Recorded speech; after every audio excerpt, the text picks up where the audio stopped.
All right, today we're going to talk about presets. I have used a lot of presets and a lot of actions in my lifetime.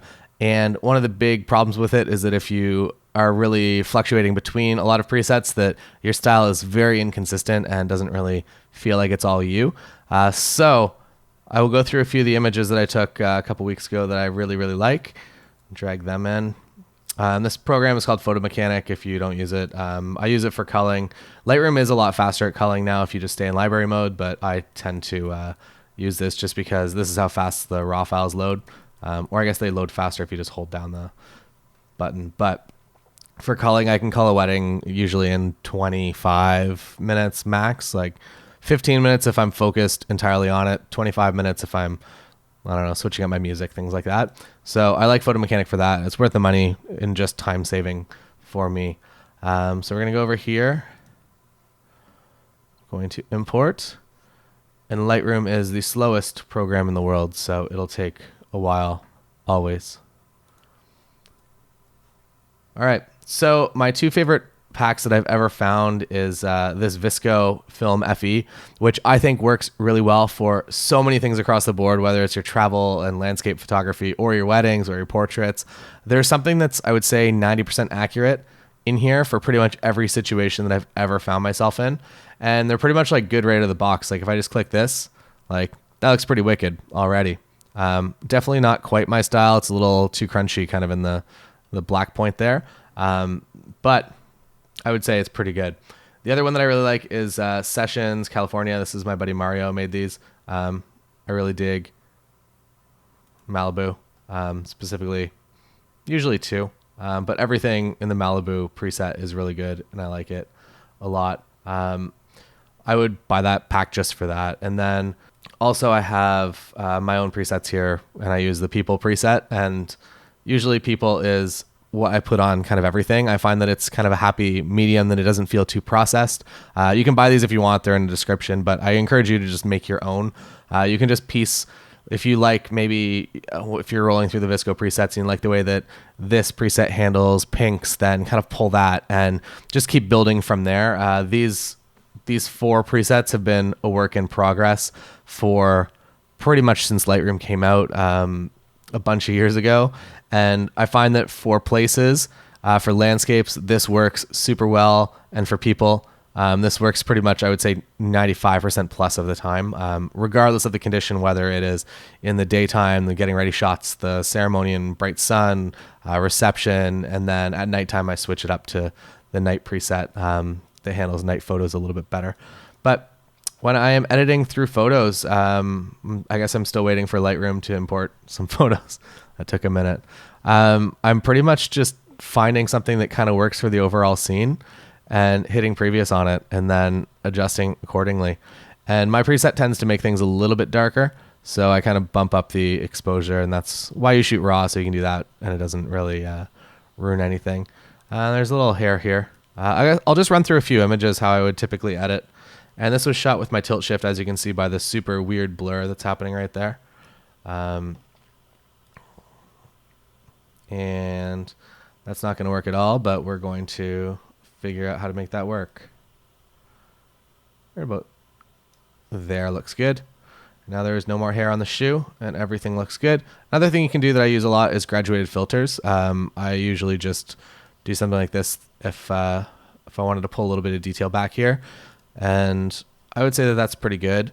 You can almost see that on the contrast points here, it's starting to break apart a little bit. So I'm going to go down and I'm going to do this to get rid of a little bit of that that peaked purple. And I think that looks pretty good.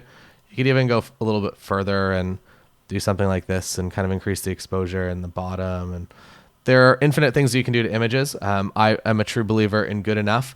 And without anything done to this image, as far as graduated filters, I am totally happy with this. I might have bumped the shadows up just a little bit, but easy. If I'm spending more than like 25 seconds on an image, I am probably spending way too long on it. So I'm going to keep going through these here and Sering. I always shoot a little bit slanted, like 4 degrees wrong all the time. So it's kind of a pain to post-process. This black thing here is actually my iPhone. I find that I have my iPhone with me all the time, so I might as well use it for for photos. And there's a lot of pollen just kind of falling while I was taking these pictures, and I couldn't get all of these spots off of my phone because as soon as I cleaned it, something else was happening. So I'll just paint them out right here. All right, I think that looks pretty good, and I didn't even really touch any of the sliders here. I just painted out all the little dots that shouldn't be there. But yeah, I'm happy with that image. Definitely, I would deliver that image. Here is a photo of Karen. I will use the people preset. And again, just kind of opening up the shadows a little bit just so that it wants to make the photo look something like that, which I feel pulls kind of all the tones together. And then as I open it up, I think that's when the image really comes together. And her dress is a little bit bright, but I think that that is an image that she'll be happy with. She looks good in it, so she will be happy with that photo. Another close-up of the flowers here. I'll just hit previous. I think it should be good enough. Maybe slide that down a little bit. Another thing, it's kind of off-center a little bit, but I'm sure there's another select in there that I could use instead. This is just kind of out in the sun, Puneet on his horse. And as far as editing goes, I'm not going to spend too much time trying to like save the entire sky, although it does kind of look gray. I'm just happy to kind of expose for the skin tones and let everything else kind of go as needed, but I'm happy with that. Here's another one of, this might be one of my favorite images just because of like the level of I think the fact that she has the Honda key like ready to go and she looks pretty upset with being at this wedding. It just makes me generally happy with this photo. And usually I would warm it up a little bit, but I'm finding this year that I'm fine with leaving things a little more natural. So whatever the natural white is, right about there maybe, I'm pretty totally happy with that. So I'm going to move on.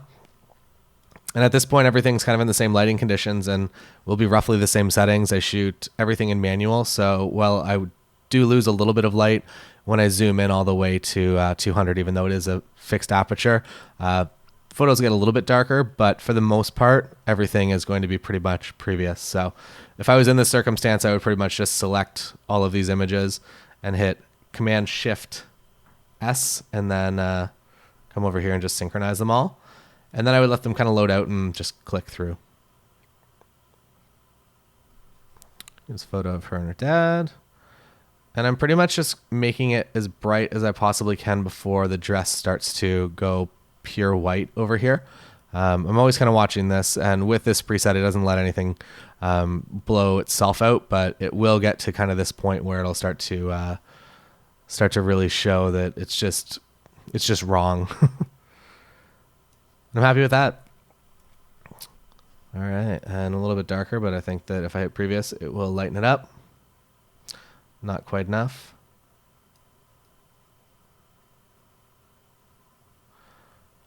And at some point, Lightroom will improve its performance because it is a very, very slow program, regardless of how fast your computer is. This is a panorama of the event space because I didn't have anything that really captured the entire space. So this is 4 images all stitched together. And I'm going to try the people, even though it is a place. I think that looks pretty good. I could go in and paint through all these windows. I'm going to use the graduated filter here just to lighten up the foreground a little bit. I could go and paint all these windows back and pull the highlights in so that I could see outside. As you can see, the detail is there. But when I start to do that, I think things start to feel a little bit unnatural.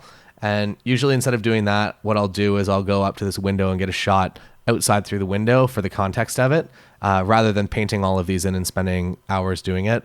If I'm going to be making like an album for the venue or something, I might do it, but I don't think that Karen and Puneet will mind that they can't see all the detail that's happening outside, because it almost creates too many subjects in the photo that the decor and the space want to be the subject and not the exterior. So same here, but I might actually have to go the opposite direction where I use the graduated filter. Whenever you hit previous, it copies over your adjustment brushes. And I might slide that down a little bit, and I might even warm that up a little bit. Nope, that's a lie. Cool. So I think that looks good like it is there. And now moving into the horses after the ceremony.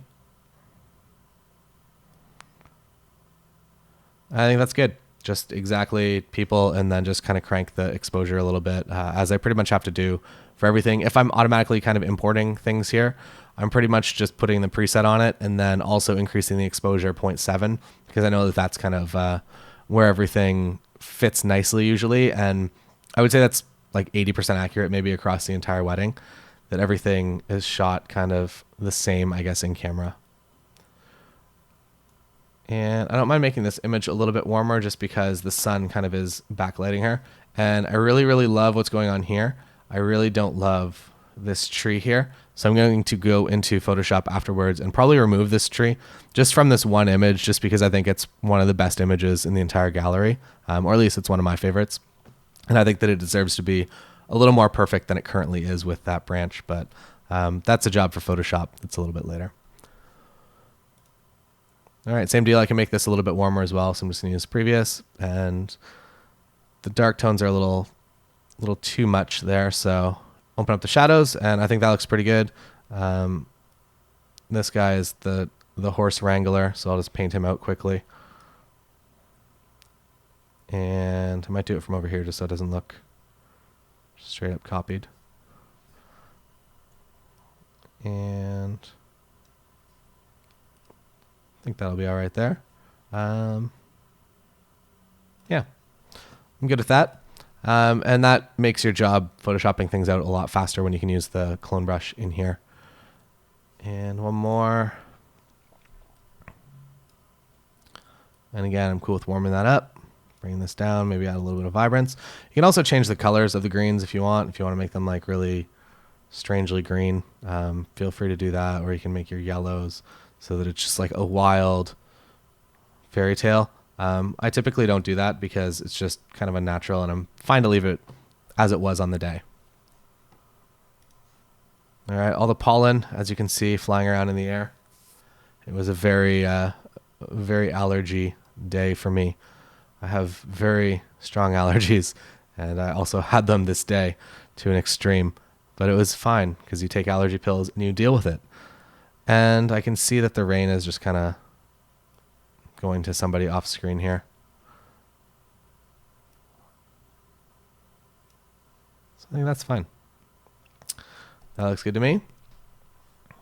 So as you can see, not a lot of processing really ever required. I don't shoot a lot of photos if it's bad light and I know that I'm gonna have to spend a lot of time on it in Photoshop or Lightroom. I usually just don't take the image and I just move the scene somewhere else. Or if I can't move the scene, I just immediately do it in black and white.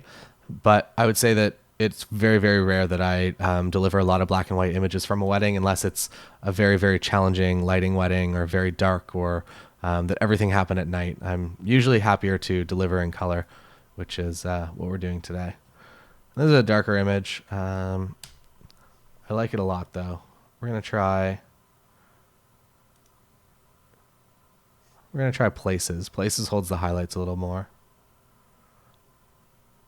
And her eye's open, so I don't really want that showing too much. So you know what, we might go back to this.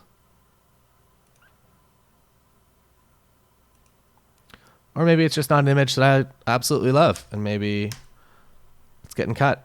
I'm sure there's a better version of that somewhere where she's not looking at the camera. And I'm very happy with this.